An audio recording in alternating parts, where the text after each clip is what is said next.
Bonjour Akan Marty. Bonjour. Alors nous parlons protection de l'enfance ce matin. Au début du mois, il y a une commission d'enquête parlementaire sur les conditions d'accueil des enfants placés qui a été publiée. Le résultat d'un long travail d'investigation et le bilan est catastrophique. Le rapport parle d'un système qui est dans le gouffre. On n'est même plus au bord du gouffre, on est vraiment dans le gouffre. Le rapport dit que l'État continue de laisser la situation se dégrader.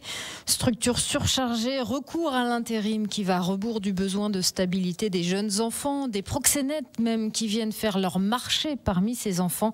Les dysfonctionnements sont graves. Pour en parler, nous avons décidé d'inviter quelqu'un qui a vécu cette violence du système de l'intérieur, puisque vous, Akan Marty, vous avez écrit un livre à ce sujet, une autobiographie, Enfant mal placé, car à 28 ans, vous avez énormément de choses à dire déjà.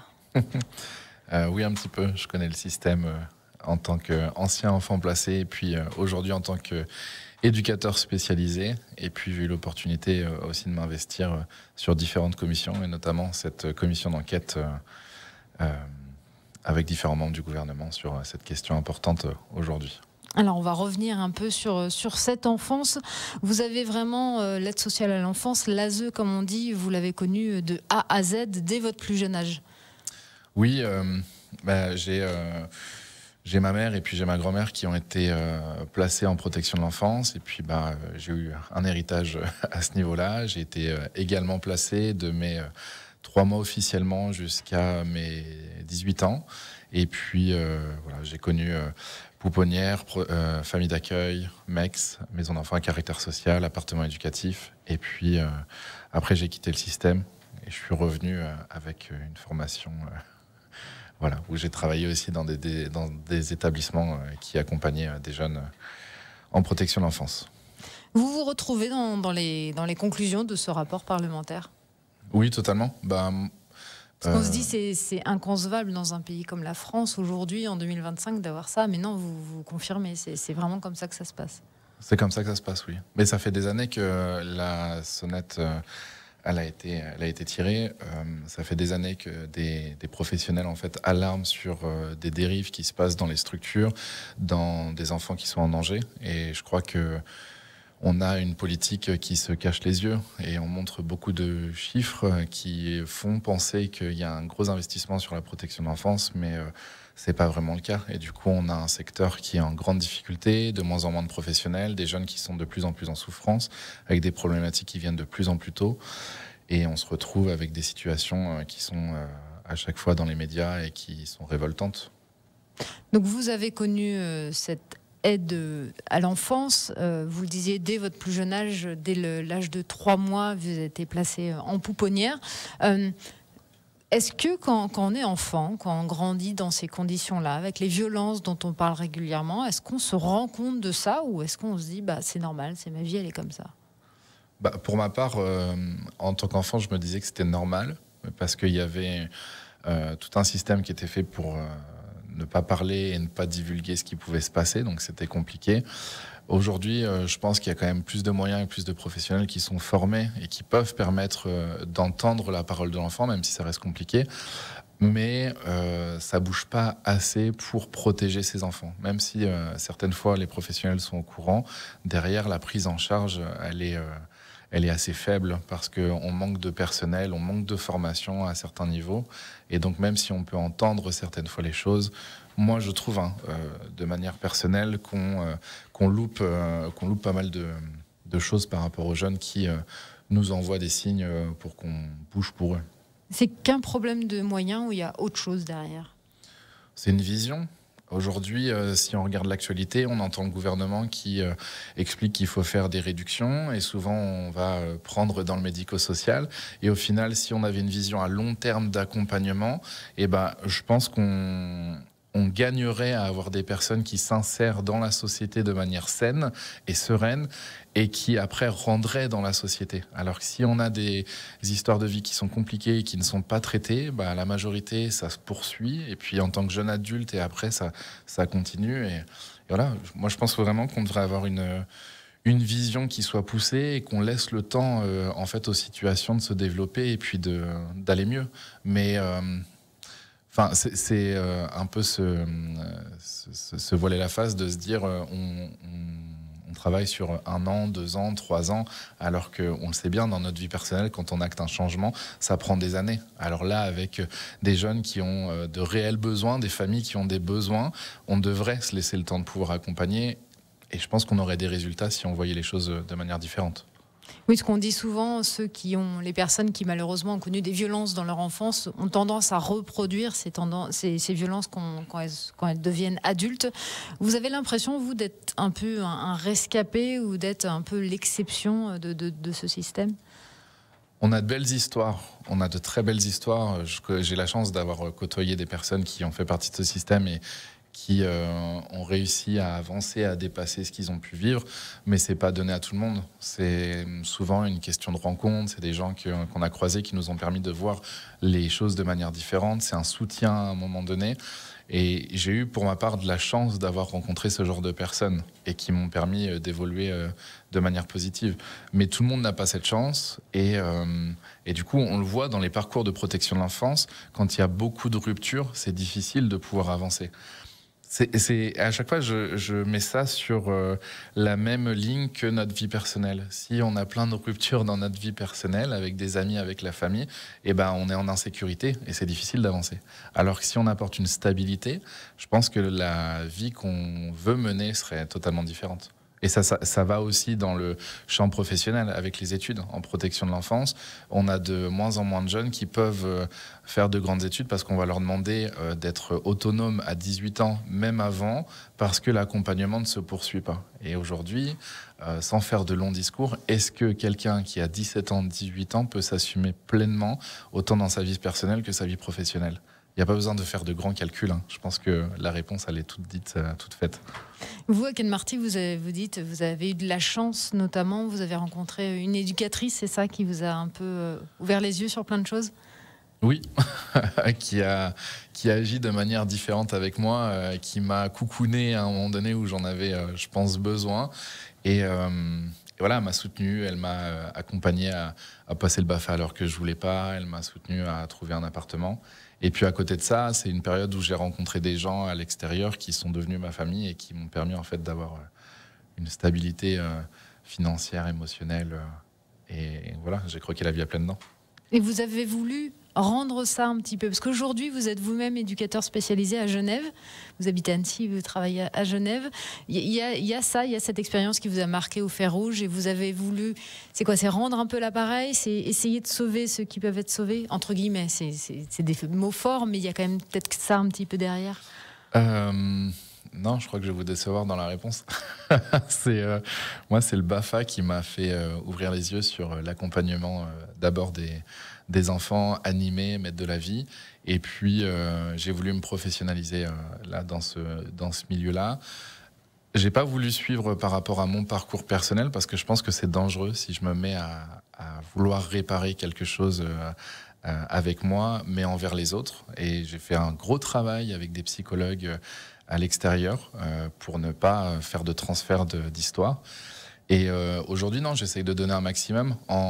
Le plus difficile pour moi, c'est de réussir à regarder l'autre personne avec sa propre histoire et ne pas réfléchir par rapport à la mienne. Et de se ne dire, pas transposer ce que vous avez vécu. C'est super difficile, mais voilà, c'est ma motivation dans mon travail aujourd'hui. Et d'essayer d'accompagner quelqu'un d'un point A à un point B avec sa propre histoire à elle.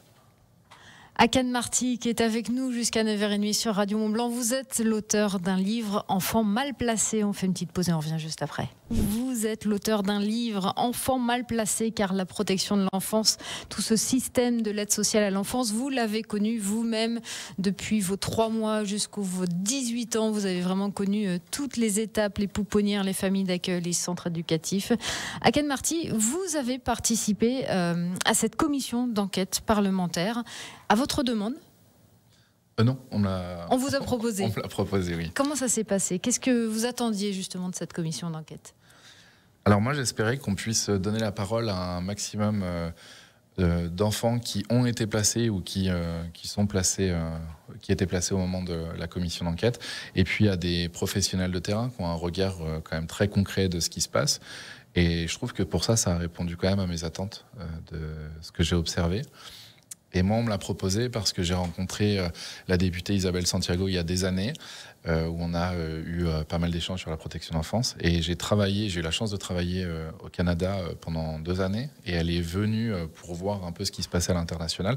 Et de là, on a rééchangé autour de la question de la protection de l'enfance. Et elle m'a invité sur cette commission à m'exprimer par rapport à mon passé d'enfant placé et aussi mon regard en tant que professionnel qui est un peu révolté par rapport à la politique sociale en France sur cette thématique. Oui, vous le disiez, vous en avez marre de ce modèle. Il y a des choses à aller prendre ailleurs. Je pense, oui.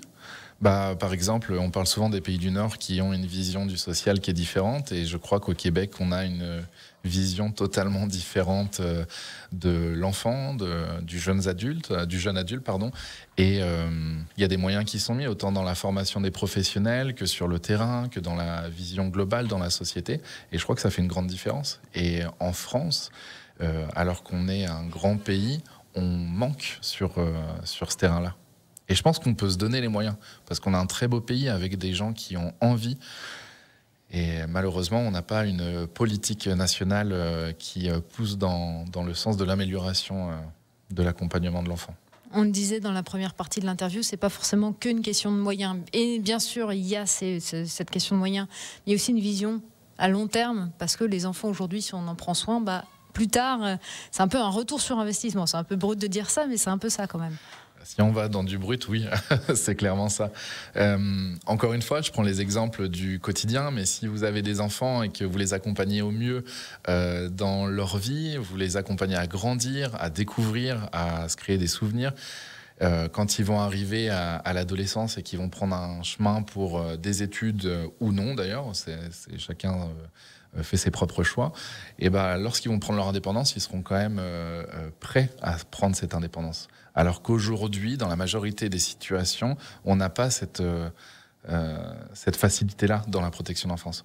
On a des jeunes qui déjà doivent porter leur histoire. On a des jeunes qui doivent affronter le regard de la société, parce que quand on dit qu'on vient de la protection de l'enfance, c'est compliqué. Moi-même, par exemple, en tant qu'éducateur spécialisé, on me dit « Ah, t'as un travail qui est dur ». Mais pas spécialement. C'est un travail qui est riche, où il y a des magnifiques rencontres chaque jour. On a un quotidien qui est différent chaque jour. Et je me dis, on a une vision qui est erronée de cette société. Et donc, on doit apporter l'histoire familiale, on doit apporter l'image de la société. Et avec ça, alors qu'on est enfant ou adolescent, on doit réussir à construire son propre chemin. C'est quand même costaud, je trouve. Pourquoi vous avez voulu écrire ce livre, Enfant mal placé ? Alors, on me l'a proposé. Et quand j'en ai parlé dans mon entourage, les premières informations qu'on m'a données, c'était t'es trop jeune pour écrire. Et en fait, ça m'a fait je sais pas, ça m'a ouvert les yeux en me disant mais justement, pourquoi on ne prend pas la parole de la personne parce qu'elle est jeune à ce moment-là? Pourquoi ce serait seulement les anciens qui peuvent témoigner de ce qu'ils vivent? Et je crois qu'elle est là toute la différence. Moi, je me suis dit, je veux témoigner avec ma propre expérience. Et d'ailleurs, dans le livre, j'essaye de le démontrer. Au début du livre, j'ai écrit comme un enfant, comme quand je pensais quand j'étais enfant, adolescent comme un adolescent, et qu'on se rend compte du moment présent. Et je trouve ça super important, parce que l'expérience du moment, c'est ce qui nous construit pour l'avenir. Et donc, peut-être qu'à 50 ans, j'écrirai un autre livre. Mais en tout cas, à ce moment-là, je trouvais ça important de témoigner pour que les gens comprennent ce que je pouvais vivre de mon expérience du moment. Est-ce que c'est un peu aussi pour humaniser un peu tous les rapports très froids qu'on peut voir avec des chiffres, des statistiques ? Dans certaines conférences que j'ai pu donner, j'ai aimé ramener en fait les dossiers que, par exemple, on avait écrits sur moi, sur mon enfance, faits par des professionnels, et d'expliquer qu'il n'y avait pas d'émotion dans ces écrits. Et donc, à mon époque, il y avait très peu de photos, par exemple. Et donc, j'ai pas d'album de famille comme pourrait l'avoir aujourd'hui. Oui, on n'y pense pas à tout ça. On se dit, ah bah oui, effectivement, sans album, c'est compliqué aussi. Exactement. Et moi, mon album photo, c'était le dossier de la protection de l'enfance. Et quand on lit un dossier où il n'y a pas d'émotion, il n'y a pas d'amour, c'est compliqué de se construire et de se dire, le regard des autres, c'est sans amour, sans émotion. Et donc, je voulais envoyer un message, et même dire aux professionnels, mais si vous êtes attaché, si vous voyez quelque chose de beau dans quelqu'un, mais mettez-le, dites-le. Moi, je trouve ça incroyable. Pourquoi on s'enferme alors qu'on est dans une relation où justement on accompagne au niveau des émotions, parce qu'on vit des émotions à chaque instant. Aujourd'hui, avec le recul, est-ce qu'il y a, un sentiment qui ressort vis-à-vis justement de ce système? Est-ce que vous êtes en colère? Est-ce que, au contraire, vous essayez d'être magnanime et d'aider ceux qui le peuvent? C'est une très bonne question. Je crois que juste avant, j'ai parlé d'émotions. J'ai plein d'émotions par rapport à ce système-là. J'ai beaucoup d'espoir parce qu'aujourd'hui, par exemple, on se parle et puis on voit bien que c'est un sujet qui revient quand même régulièrement dans notre société et je crois qu'il ne faut pas le perdre. On a de plus en plus de personnes qui prennent la parole et je trouve ça chouette, même si souvent c'est pour parler d'histoires compliquées. Et je pense que c'est comme l'éducation des enfants. Si on met des émissions qui apportent, on évolue de manière positive. Et alors qu'à l'inverse, si on met des choses qui sont compliquées, on a une image péjorative du secteur. Et sinon, pour le reste, un peu en colère parce que je me dis qu'on reste avec une vision erronée et fermée sur la protection de l'enfance. Si on pouvait ouvrir, comme je l'ai dit tout à l'heure, avec une vision lointaine et vraiment avoir une politique d'État qui soit réorientée, organisée avec les départements, avec les professionnels, avec les enfants placés, je pense qu'on peut changer le système et être leader dans le monde sur cette question d'accompagnement de l'enfance. Et en tant que grand pays, je crois qu'on pourrait vraiment pousser la chose et puis être fier de ce qu'on peut faire parce qu'on a des compétences sur notre territoire. Et les structures sont là. Et les structures sont là. Alors, il en manque. Il en manque parce qu'on a aussi des problématiques qui arrivent de plus en plus jeunes. On le voit, alors malheureusement dans les médias, ça va parler de délinquance, mais on parle peu aussi du handicap et des accompagnements qui prennent énormément de temps avant d'être mis en place, notamment avec la MDPH, même s'il y a des départements qui essayent de s'améliorer à ce niveau-là. On a de moins en moins d'assistants familiaux. Et ça, je pense que c'est quand même alarmant. On a de moins en moins de professionnels qui s'engagent dans les formations. Et aujourd'hui, il y a des structures qui vont recruter des personnes qui ne sont pas qualifiées. Et du coup, à mes yeux, c'est violent autant pour les personnes qui ne sont pas qualifiées pour accompagner des profils à besoins particuliers, et autant pour ces enfants qui ont besoin d'avoir des personnes soutenantes. Il manque quand même quelque chose. Enfin, je trouve ça dangereux, honnêtement. Donc il y a encore pas mal de travail à faire. Aken Marty, parmi toutes les violences que vous avez pu subir, qu'elles soient physiques ou psychologiques, pendant vos 18 ans placés à l'aide sociale à l'enfance, est-ce qu'il y en a une particulièrement qui vous a un peu plus marqué que les autres? Qui laisse des traces un peu plus profondes que les autres? J'en ai une bête. Enfin, bête. C'est au niveau alimentaire. Par exemple, je ne peux plus manger de lentilles aujourd'hui dans ma vie. Parce que quand j'étais gamin, il y avait eu une punition où on m'avait obligé à copier des lignes et puis j'avais pas eu le droit de manger. Et puis après, on m'a forcé à manger et je voulais pas manger. Bon, ce que je vais dire là aux hommes sensibles, bouchez vos oreilles. Mais on m'a forcé à manger. J'ai vomi ce que j'ai mangé et on m'a obligé à remanger le vomi. Et du coup, en tant qu'enfant, c'est assez traumatisant. Même en tant qu'adulte, pour tout le monde. Voilà.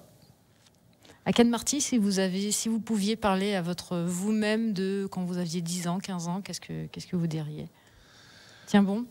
D'avoir le courage d'aller m'exprimer auprès des autorités, de parler à un professeur, de parler à quelqu'un en extérieur, de parler à une éducatrice ou un éducateur, parce que j'étais enfermé dans un monde et puis je me sentais obligé de défendre la famille d'accueil dans laquelle je vivais. Et pour moi, c'était eux ma famille. Et puis, ils m'avaient dépeint un monde extérieur qui était horrible. Mais le monde qu'on m'avait dépeint, c'était celui dans lequel je vivais. Et donc, oui, si j'avais cette possibilité-là, ce serait vraiment de dire à qu'un enfant, n'aie pas peur, vas-y, parce que le monde extérieur, en fait, est beau. Et donc, tu peux aller le vivre. Voilà. Toi aussi, tu as le droit à ça. C'est un peu ça. Akan Marty, merci beaucoup d'être venu ce matin sur Radio Mont-Blanc. Merci beaucoup pour votre témoignage. Je rappelle le titre de votre livre, Enfants mal placés, justement, sur toute cette enfance et tous ces dysfonctionnements qui, on l'espère un jour, n'existeront plus en France. Merci à vous. Merci beaucoup pour ce temps sympathique.